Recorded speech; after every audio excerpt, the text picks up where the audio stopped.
Hi, இது உங்களுக்கான வீடியோவாக கண்டிப்பாக இருக்கும். இந்த வீடியோவில் நம்ம எதை பற்றி பார்க்க போகிறோம் அப்படின்னா, பீரியட் மிஸ் ஆகுறதுக்கான மேஜரான ஒரு 10 ரீசன்ஸ் என்னலாங்கிறத பார்க்கலாம்.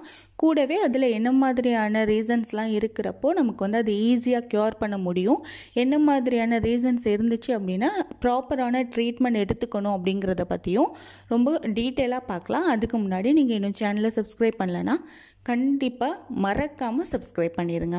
ஃபஸ்ட்டு பீரியட்னா என்ன நமக்கு தெரிஞ்சிருக்கும். ஏஜ் அட்டன் பண்ண எல்லா பெண்களுக்குமே மாதம் வரக்கூடிய ஒரு விஷயந்தான் இந்த மாதவிடாய்.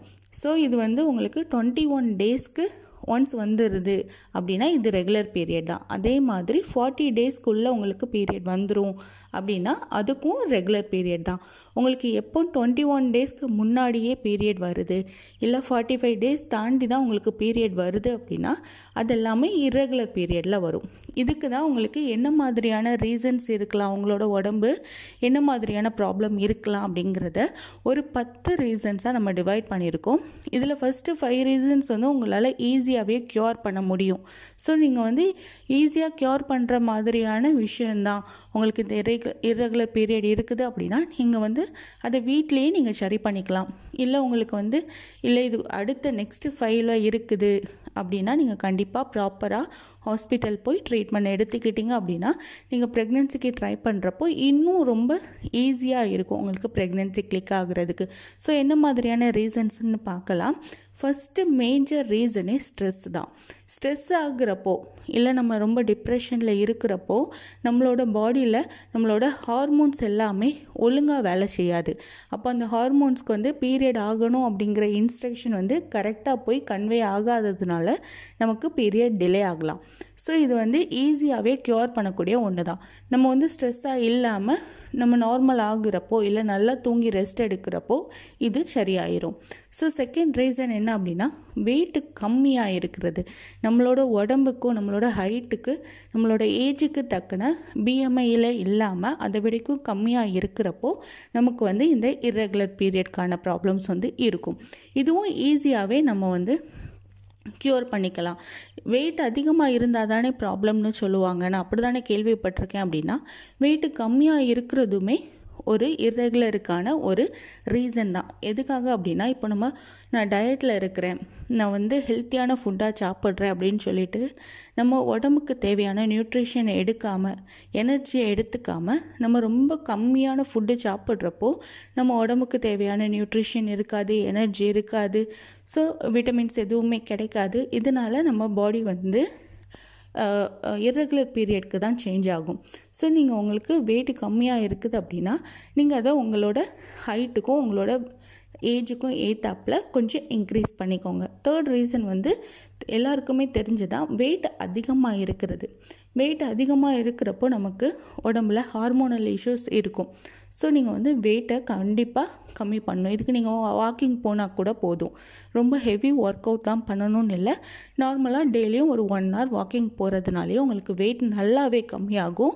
அதே மாதிரி இடுப்பு சுற்றி உங்களுக்கு அதிகமான வெயிட் இருக்குது, வெயிட் வந்து நீங்கள் உங்களுக்கு இடுப்பும் தொடையை சைடு மட்டும் வெயிட் அதிகமாக இருக்குதுன்னா நீங்கள் கம்பல்சரியாக வாக்கிங் போங்க. கண்டிப்பாக இது வந்து சீக்கிரமாகவே சரியாயிரும்.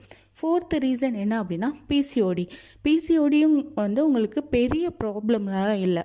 இது வந்து உங்களோட ஓவரியில் இருக்கக்கூடிய நீர்க்கட்டி தான். இதுக்கு வந்து நீங்கள் வீட்லேயே ரெமெடிஸ் எடுத்து கூட உங்களுக்கு இந்த பிசிஓடி ப்ராப்ளத்தை வந்து ரொம்ப நீட்டாகவே ரொம்ப சின்ன நாள்லேயே உங்களுக்கு வந்து க்யூர் பண்ணிக்க முடியும். ஃபிஃப்த் ஒன் வந்து ஈஸ்ட்ரோஜன் லெவல் கம்மியாக இருக்கிறது. ஒன்ஸ் நீங்கள் வந்து செக் பண்ணி உங்களுக்கு ஈஸ்ட்ரோஜன் லெவல் கம்மியாக இருக்குது அப்படின்னா ஈஸ்ட்ரோஜன் லெவலை வந்து பூஸ்டப் பண்ணக்கூடிய ஃபுட் ஐட்டம்ஸ் நீங்கள் எடுத்துக்கிட்டாலே இதோட ப்ராப்ளம் எல்லாம் சால்வ் ஆயிரும். ஈஸ்ட்ரோஜன் வந்து எதுக்கு ரொம்ப இம்பார்ட்டன்ட்னா உங்களுக்கு ஓவுலேஷனுக்கு ரொம்ப இம்பார்ட்டன்ட். ஸோ உங்களுக்கு ஓவுலேஷன் டைம் வரைக்கும் இம்ப்ளான்டேஷன் டைம் வரைக்குமே உங்களுக்கு ஈஸ்ட்ரோஜன் லெவல் வந்து டாமினண்ட்டாக இருந்தால் தான் உங்களுக்கு வந்து ப்ராப்பரான ஓவுலேஷன் நடக்கும். ஸோ உங்களுக்கு ஒன்ஸ் ஓவுலேஷன் நடந்து ஸ்பெர்மும் மீட் ஆயிடுச்சுன்னா தான் ப்ரெக்னென்சி. இல்லை ஸ்பெர்ம் வந்து மீட் பண்ணலை அப்படிங்கிறப்போ அது கண்டிப்பாக பீரியடாக வெளியே வந்துடும். ஒன்ஸ் உங்களுக்கு ஓவுலேட் ஆகி எக் ரிலீஸ் ஆயிடுச்சு அப்படின்னாலே உங்களுக்கு பீரியட் வந்து ரெகுலராக வந்துடும். ஸோ இப்படி இருக்கிறவங்க கண்டிப்பாக நீங்கள் வந்து ஈஸியாகவே ஈஸ்ட்ரோஜன் லெவலை பூஸ்ட் பண்ணி நீங்கள் வந்து ரெகுலர் பீரியட்க்கு மாற்றிக்கலாம். அதே மாதிரி நீங்கள் வந்து இது வரைக்கும் நீங்கள் டேப்லெட்ஸ் எடுத்து தான் பீரியட் வந்து வர வச்சுட்டு இருந்தீங்க அப்படின்னா கூட உங்களுக்கு நீங்கள் டேப்லெட்டை ஸ்டாப் பண்ண உடனே உங்களுக்கு ஒரு 3 மந்த்ஸ்லாம் ரெகுலர் பீரியட் வராது. ஸோ அதுக்கும் நீங்கள் என்ன பண்ணணுன்னா எக்ஸசைஸ், வாக்கிங், ஃபுட் ஹேபிட்டெல்லாம் சேஞ்ச் பண்ணி ஒரு 3 மந்த்ஸ்க்குள்ளே அதை நீங்கள் ரெகுலர் பீரியடாக மாற்றிக்கோங்க. நான் இப்போ சொன்ன ரீசன்ஸ் வரைக்கும் இது எல்லாமே ஈஸியாக நம்மளால் ஃபுட் மூலமாகவோ இல்லை எக்ஸசைஸ் மூலமாகவோ, பாடி ஆக்டிவாக இருக்கிறது மூலமாகவோ, ஸ்ட்ரெஸ் இல்லாமல் இருக்கிறது மூலமாக, இது மூலமாகவே உங்களுக்கு இது எல்லாமே ஈஸியாக க்யூர் பண்ணிக்கலாம். நெக்ஸ்ட்டு நான் சொல்ல போகிற ரீசன்ஸ் எல்லாமே உங்களுக்கு இருந்துச்சு அப்படின்னா நீங்கள் வந்து ஒரு வாட்டி போய் ப்ராப்பராக ஹாஸ்பிட்டல் போய் செக் பண்ணி ப்ராப்பராக ட்ரீட்மெண்ட் எடுத்துக்க தான் வேணும்.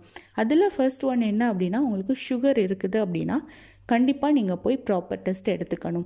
செகண்ட் வந்து தைராய்டு இருந்துச்சு அப்படின்னா கூட நீங்கள் வீட்டில் எடுக்கக்கூடிய ஹோம் ரெமெடிஸ் இல்லாமல் கண்டிப்பாக ஒரு வாட்டி ப்ராப்பராக போய் ஹாஸ்பிட்டலில் செக் பண்ணுங்கள். தைராய்டு லெவல் அதிகமாக இருந்தாலோ இல்லை தைராய்டு லெவல் கம்மியாக இருந்தாலோ உங்களுக்கு வந்து இர்ரெகுலர் பீரியட் வந்து இருக்கிறதுக்கான சான்சஸ் வந்து அதிகமாக இருக்குது. ஸோ உங்களுக்கு ஒன்ஸ் தைராய்டு இருக்குதுன்னு நீங்கள் வந்து கன்ஃபார்ம் பண்ணிட்டீங்க அப்படின்னா ப்ராப்பரான ட்ரீட்மெண்ட் எடுத்துக்கோங்க. அதே மாதிரி இதுலேயே தேர்ட் என்ன அப்படின்னா, கர்ப்பப்பை வாய் வந்து க்ளோஸ் ஆகி இருக்கிறது இல்லது ரொம்ப சுருங்கி இருக்கிறது. உங்களுக்கு பெண்ணுறுப்பில் ஏதாச்சும் காயம் ஏற்பட்டு இந்த மாதிரி இருந்திருக்கலாம், இல்லை உங்களுக்கு நேச்சுரலாகவே உங்களுக்கு அந்த கர்ப்பப்பை வாய் வந்து சுருங்கி இருந்துச்சு அப்படின்னா அதன் மூலமாக ப்ளீடிங் வெளியே வராது. ஸோ இதனால் கூட உங்களுக்கு ப்ளீடிங் வந்து வராமல் இருக்கிறதுக்கான வாய்ப்பு அதிகமாக இருக்குது. அதே மாதிரி ஃபோர்த் என்ன அப்படின்னா, ஏதாச்சும் டியூமர் இருந்துச்சு அப்படின்னா, ஏதாவது கேன்சர் இருந்துச்சு அப்படின்னா உங்களுக்கு வந்து இர்ரெகுலர் பீரியட் இருக்கலாம். இதெல்லாம் ரொம்ப ரேர் கேஸ் தான். அப்படி இருந்துச்சு நீங்கள் செக் பண்ணிங்க அப்படின்னா நீங்கள் ப்ராப்பரான ட்ரீட்மெண்ட் எடுத்துக்கோங்க. இது எல்லாமே க்யூர் பண்ணிக்க முடியும். எதுவுமே க்யூர் பண்ண முடியாது அப்படின்னு இல்லை. ஸோ இதெல்லாமே நான் இப்போ சொன்னது எல்லாமே ப்ராப்ளம்னு சொல்லிட்டேன். ஸோ உங்களுக்கு பீரியட் வராமல் இருக்கிறதுக்கு இன்னொரு பாசிட்டிவான ரீசன் என்ன அப்படின்னா ப்ரெக்னென்சி தான்.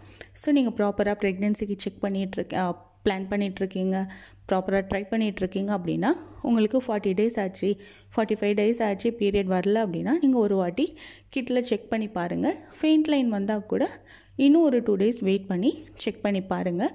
பாசிட்டிவாக இருக்கணும், பீரியட் வந்து எனக்கு மிஸ் ஆகிருக்கு, பாசிட்டிவாக இருக்கணும்னா கண்டிப்பாக அது ப்ரெக்னென்சியாக தான் இருக்கும். ஸோ நீங்கள் வந்து ப்ரெக்னென்சிக்கு ட்ரை பண்ணுறீங்க அப்படின்னா ஒரு 40 டேஸ் இல்லை 45 டேஸில் நீங்கள் செக் பண்ணி பாருங்கள். உங்களுக்கு அக்யூரேட்டான ரிசல்ட் கிடைக்கும். ஹெல்த்தியான பேபியாகவும் பிறப்பாங்க. ஸோ இந்த மாதிரி யூஸ்ஃபுல்லான இன்ஃபர்மேஷன் தெரிஞ்சுக்க சேனல்